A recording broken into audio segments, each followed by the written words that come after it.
Hello, I'm Jason and welcome to my comic book reviews. This week I've got 8 books to review, which as regular viewers will know is my perfect number. That's for books each week. If I could make it so that it was 8, that would be brilliant. Unfortunately the comic book companies keep bringing out these excellent comics and I keep giving in to temptation. But anyway, my books this week we break down as we have 2 from Marvel, 2 from DC. We then have 1 from Image, 1 from Dark Horse Comics, 1 from Dynamite, and 1 from IDW Publishing. So, in the verbiage of Stone Cold Steve Austin, let's get this sumbitch on the road!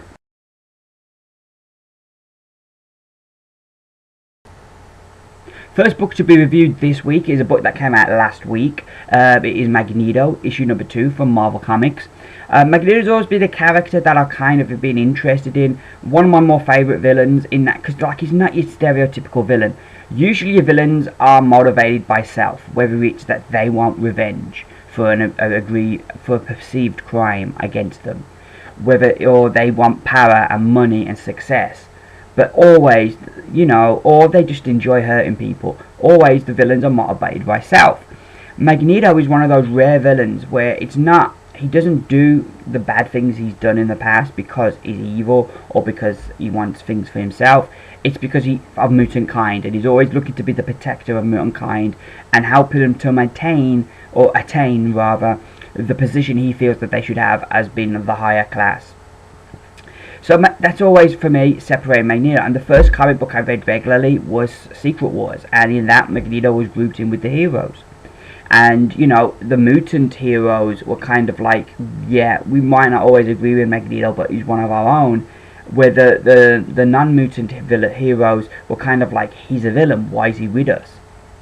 And after Secret Wars, he became a member of the X-Men. And over the years, he's kind of flitted backwards and forth between hero and villain.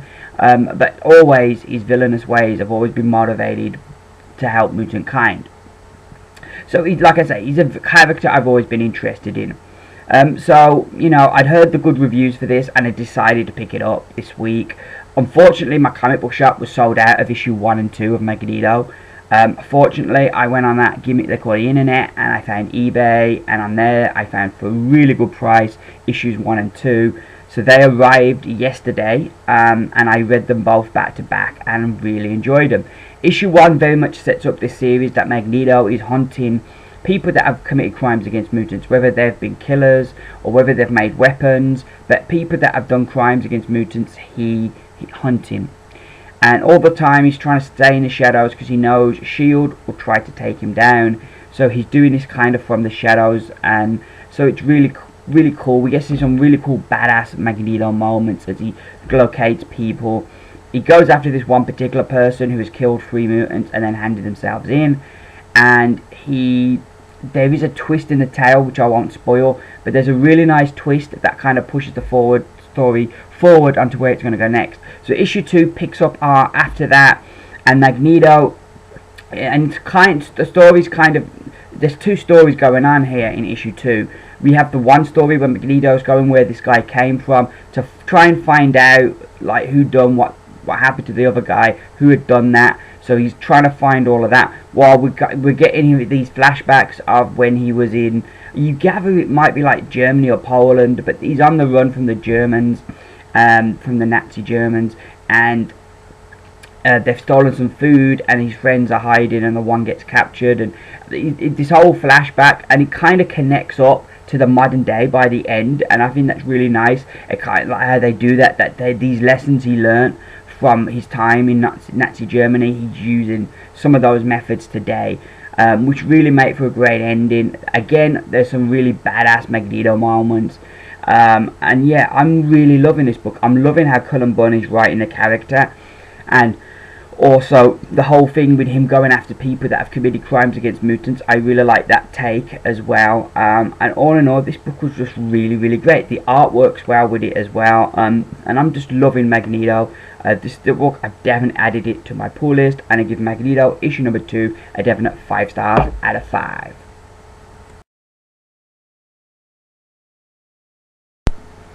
So next up we have the first of the books that came out this week, and we go to DC Comics and we have Green Lantern Corps issue number 30. This issue I really enjoyed. Basically, the story is, again, similar to how Magneto worked. You have two stories going on. So on the one thing, we've got in modern day on Mongo, and they are hunting the Durlans that are hiding, trying to bring them out of hiding. And all the while they're doing this, Daggle, who's the Lantern, but he's also a Durlan, Daggle is kind of telling them the history of the Durlans and how they've become, and why they have such a massive hate for the Green Lantern Corps. So this really worked well. It really gave us a lot of information on the Durlans, and also it was really cool as well seeing them, the Lanterns, coming together and working on this. And I really loved how the story worked. I loving how all the characters have been written. We've got a really big cast of characters in this book, but you know, I think Van Jensen's doing a really great job with all those characters, and it really complements the other Green Lantern book, the main Green Lantern book by Robert Vedidi. It really complements that nicely, and if you read in the two books, they work together really well, as you get mentions of what's happening in the other book across, so it all feels like the same kind of world.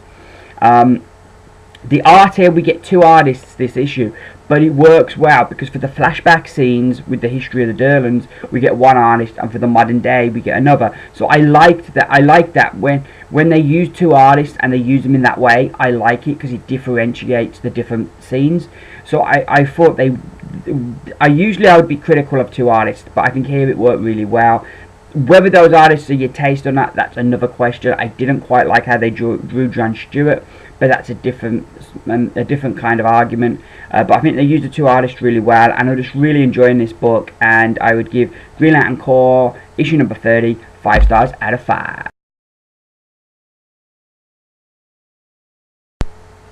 So next up is my only book from Dark Horse Comics this week. It is Star Wars issue number 16, and this was a lot better than last month's. I didn't really enjoy last month's. It was the whiny Luke issue. It wasn't very good. This month I think the book picks up a lot better.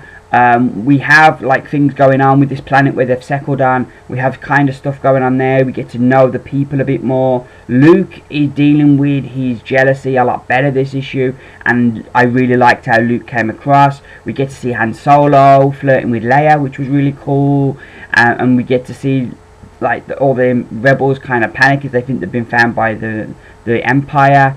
And I liked how the book was building. I liked the scene with Leia and her future husband, the guy she's meant to marry. He doesn't become a husband, I don't think, but the guy she's meant to marry. There was a really nice scene with those two characters. So yeah, all in all, I really enjoyed this. The art, I'm still not completely convinced on. It's growing on me. I didn't have as big an issue this time with the art. Some of the characters I do think look like they got buck teeth, but in the main, yeah, the art is growing on me. And I've also, because the story really picked up this issue, I enjoyed this a lot more. It looks like this is building. I think next issue is going to be even better from the look of it. But I'd give Star Wars issue number 16 4 stars out of 5.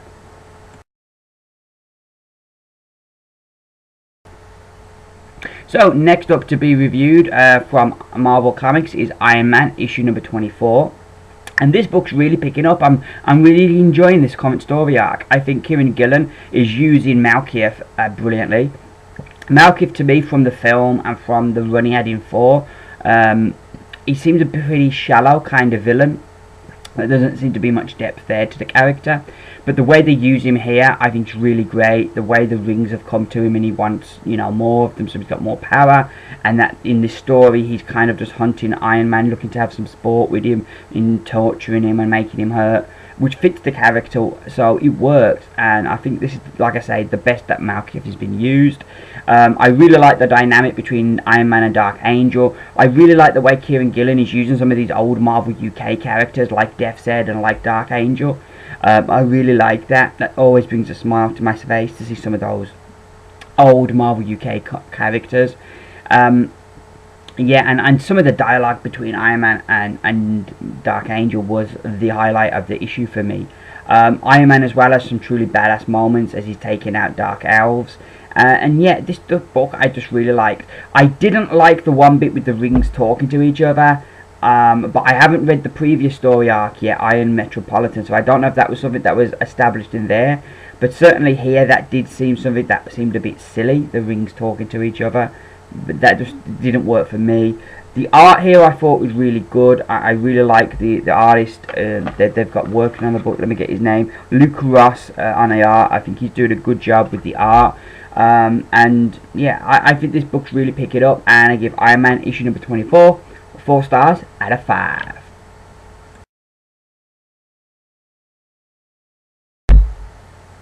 So next up to be reviewed is Judge Dredd issue number 18 from IDW Publishing. This was another really good issue. It's part 2 of The American Way of Death. And last issue we were introduced to the judges, of the Dark Judges or the Judges of Death, I can't remember which one. But we met our main villains. This issue we're getting Judge Dredd back to Earth, because at the moment he's in prison on Titan. So they have to get him back to Earth. So that's what this issue does. I really like this issue. There's some really badass moments with Judge Dredd. I like that even when he's in the prison, they always come up with some way so you don't see his face. So there's like one scene where he's like, he's got something like a towel or something over his head. Then another scene, he gets somebody's helmet and puts it on. So like all the time they're covering his face and you only ever see like the bottom part of it. And I really liked how they done that. I thought that was really good. The whole issue, like I say, is building towards Dredd getting back to Earth, which they do by the end. The art really has some great moments here as we see what the Dark Judges have done to Mega City 1. And yeah, I'm really loving this this book, and I'm really looking forward to next issue, as we're going to see Dredd go up against the Dark Judges, and that's going to be cool. But this issue was a fun issue, and I would give it 4 stars out of 5.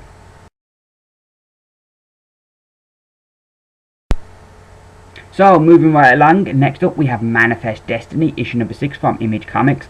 This was another really great issue. They did seem to defeat at the end these like plant zombies a bit easily at the end, but the journey getting there was fantastic. Again, really liked it. Really liking the Native American girl whose name I just cannot pronounce, and I like, I can see a bit of a thing with her and Clark kind of developing a respect kind of thing. I like the way the book's written, like you're reading Captain Lewis's journal. And that's a really nice way, and that we're, as well as just reading the journal, we're getting to see bits from it. So I really liked that. And yeah, the story was a very satisfying end, even though the one bit, and even like the one character Clark mentions about how easy it was in the end to defeat, the thing that was at the core of the plant zombies. So I like that the characters would at least acknowledge that. But this still remains a great book. The art is just really good. I don't think I've ever heard of this artist Matthew Roberts before, but I'm really digging what he's doing with this book art-wise. I'm looking forward to see where the next arc's going next issue, but this was a satisfying conclusion to our current story. Like the dynamic between Lewis and Clark, and yeah, this book's just a really great book. And I give Manifest Destiny issue number 6 5 stars out of 5.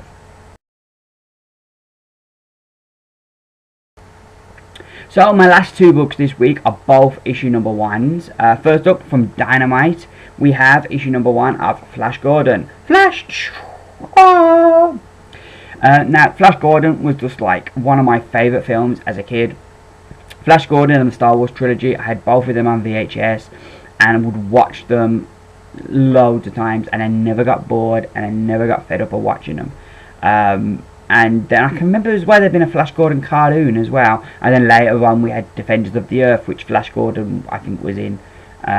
So Flash Gordon was a big part of my childhood, and so when I heard Dynamite were going to bring out a new Flash Gordon series, I thought, yeah, I'm going to try that. So I picked this up, looking forward to reading it. The first issue was good. We kind of start the story, we're going 1 year back, and we are introduced to the characters of Dale and Flash Gordon and Dr. Zarkov.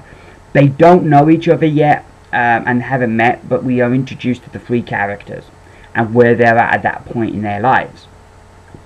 The story then jumps to now, and they're on Mongo with Meng the Merciless trying to capture them. And in their dialogue, they're kind of mentioning how they've saved the Earth from Meng the Merciless, and now he's out to destroy them, and how they're and how they kind of are on the run from him, and they end up hiding in Aboria, where we meet Prince Baron.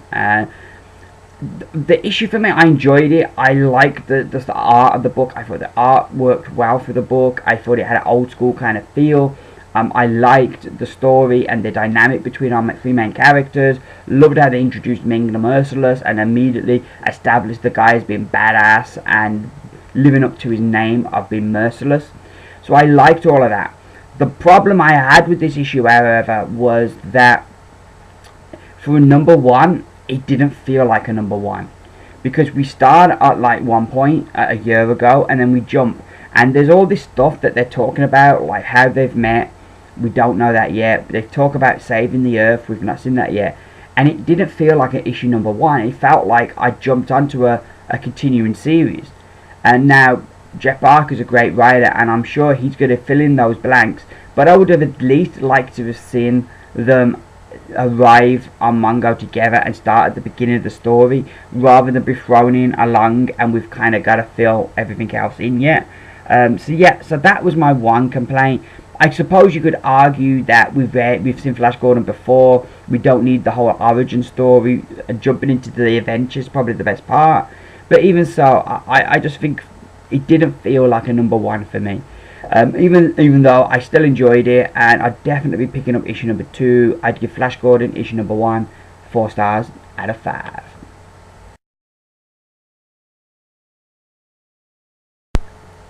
So my final book this week is Batman Eternal issue number 1. This is the new weekly series from DC Comics to celebrate the 75th anniversary of Batman.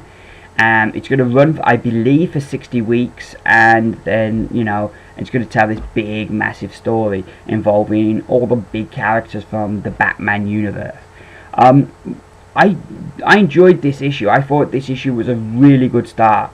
The beginning of the issue kind of begins at the end, with Batman being kind of crucified on the bat signal, and he's had a bat sign kind of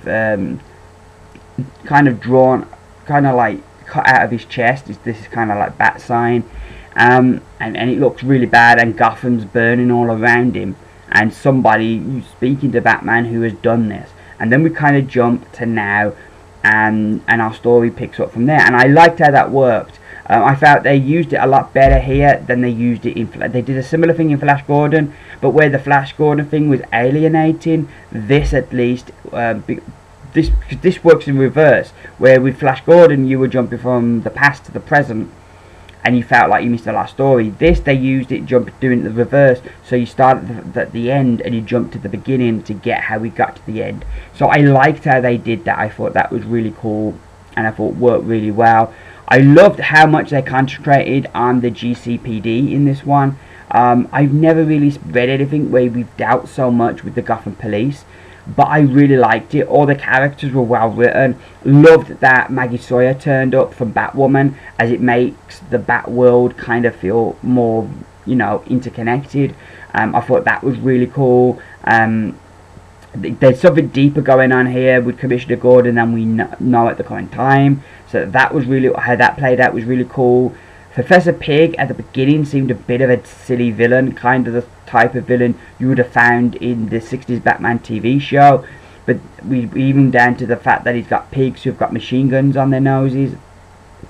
But then, there's this twist with the thing with him where he's trying to turn children into pigs that give him a bit of a sinister kind of edge and make that character work. And he's really there just to facilitate the events that happen afterwards, because they need a villain that they're there to take down. We get some Batman action, but it's kept to a minimum, and I like the way they've done this, and I'm really going to be interested in this book. If it's not just going to focus on Batman, but on the other characters who have made Batman such a great character. For the first issue, I really enjoyed this. Anybody who wants to see that little bit more of the police, the Gotham Police, this is a really great book to pick up. And it definitely kind of got my interest for the rest of the series.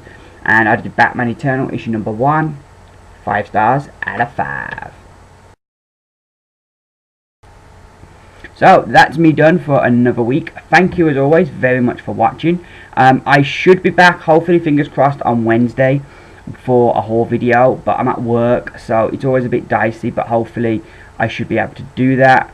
There was no haul video last week, so I was on the night shift, so just did not have the time to record my video, even though I did get my comics in the morning.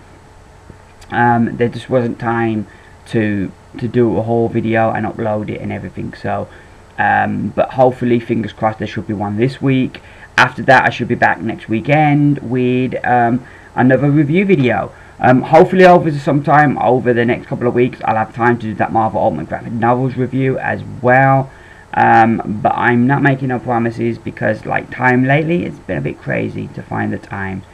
But yeah, that's me pretty much done for this week. Once again, thank you very much for watching. Welcome to my new subscribers, and thank you for subscribing. If you like the video, please give it the thumbs up. Let me know you like what I'm doing. All it leaves me to say is that I've been Jason. This has been my comic book reviews. Bye for now.